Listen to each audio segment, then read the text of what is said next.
How did a small workshop in Hamamatsu, Japan evolve into a global automotive powerhouse? To answer that, we have to go back to the late 1940s.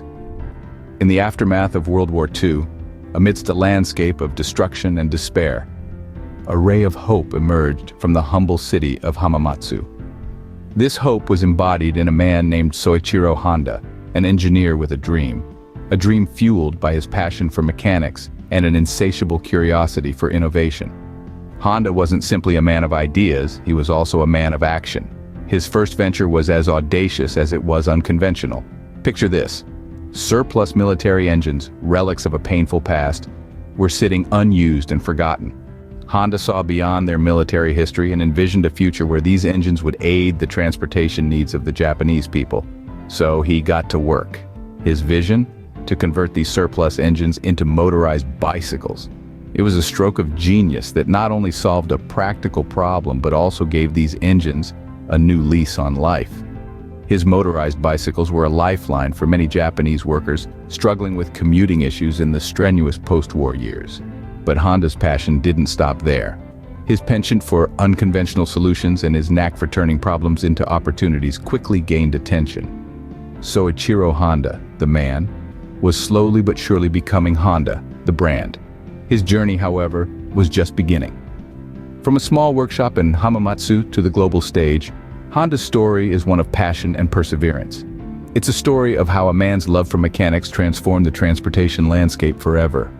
In the early 1950s, Honda was poised to take a giant leap from building motorized bicycles to developing full-fledged motorcycles. The world was on the verge of witnessing the birth of the Dream D-Type, a machine that was about to capture the imagination of Japan's burgeoning youth culture.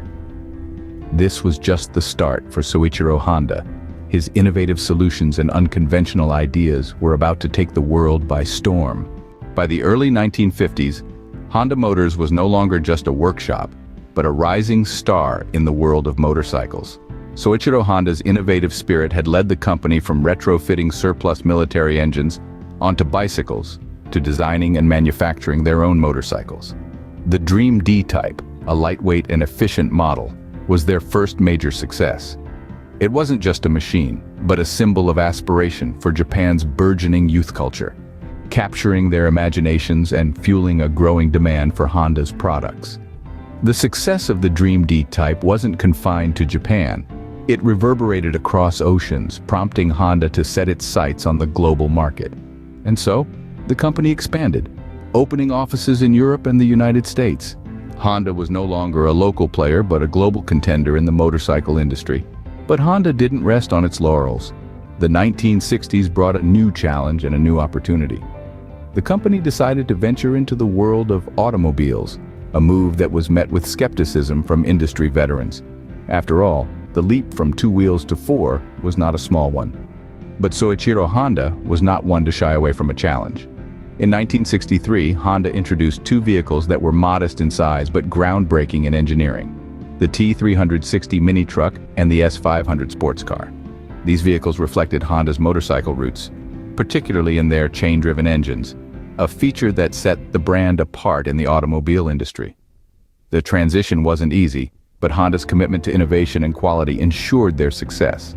And so the 1960s marked Honda's successful entry into the automobile industry, a move that would redefine mobility. From motorcycles to cars, Honda's journey was a testament to the power of innovation, the courage to take risks, and the determination to push boundaries. And as we'll see, this was only the beginning.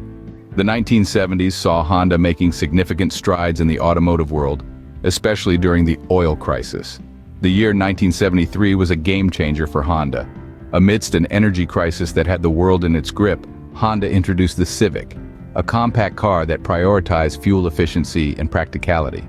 The Civic was not just a car, it was a statement, a testament to Honda's ability to innovate and adapt. This small car, with its economical fuel consumption, soon became an instant hit, especially in the United States. American consumers, grappling with soaring fuel prices, found the Civic's practicality and economy irresistible. The Civic's success wasn't just a victory for Honda, it was a victory for consumers, a victory for the environment, a victory for the future of automobile manufacturing. The Civic's success was followed by another landmark moment in Honda's journey. In 1976, Honda introduced the Accord. Building on the success of the Civic, the Accord offered a bit more space, a bit more power, but retained the same focus on fuel efficiency. The Accord struck a chord with consumers and went on to become one of the best-selling cars in America for decades. The Civic and the Accord were more than just cars. They were symbols of Honda's commitment to innovation, consumer needs, and environmental responsibility.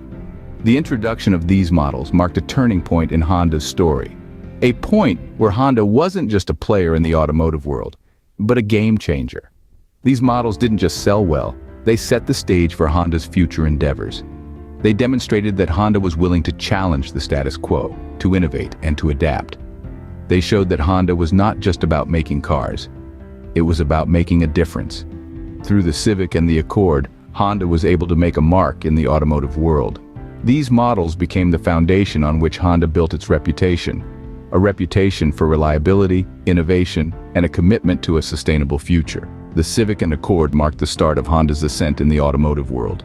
Innovation was always at the heart of Honda's operations, and the 1980s and 1990s were no exception. During these decades, Honda introduced a groundbreaking technology that would revolutionize engine performance: VTC, or variable valve timing, and lift electronic control. This system allowed Honda's engines to operate at peak efficiency, regardless of the driving conditions. Whether you were cruising down the highway or navigating city streets, VTC ensured that your Honda was always performing at its best. But it wasn't just about making cars run smoother and faster. This technology represented Honda's commitment to engineering excellence. It was about pushing the boundaries of what was possible, about redefining the limits of engine performance. VTech was a testament to Honda's ingenuity, to their relentless pursuit of perfection. Honda's dedication to excellence was also evident in another arena: Formula One racing. During the late 1980s, Honda's F1 team dominated the competition, thanks in part to legendary drivers like Ayrton Senna and Alain Prost. But it was more than just skilled drivers that led to Honda's success.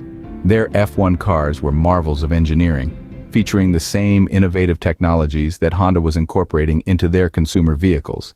They were proof of Honda's belief that the lessons learned on the racetrack could translate to everyday driving. And Honda's F1 dominance wasn't just about winning races. It was about proving that their technology was the best, that their engineering prowess was unmatched.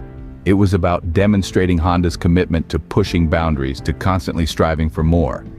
But Honda's innovative spirit wasn't confined to the world of high-performance racing.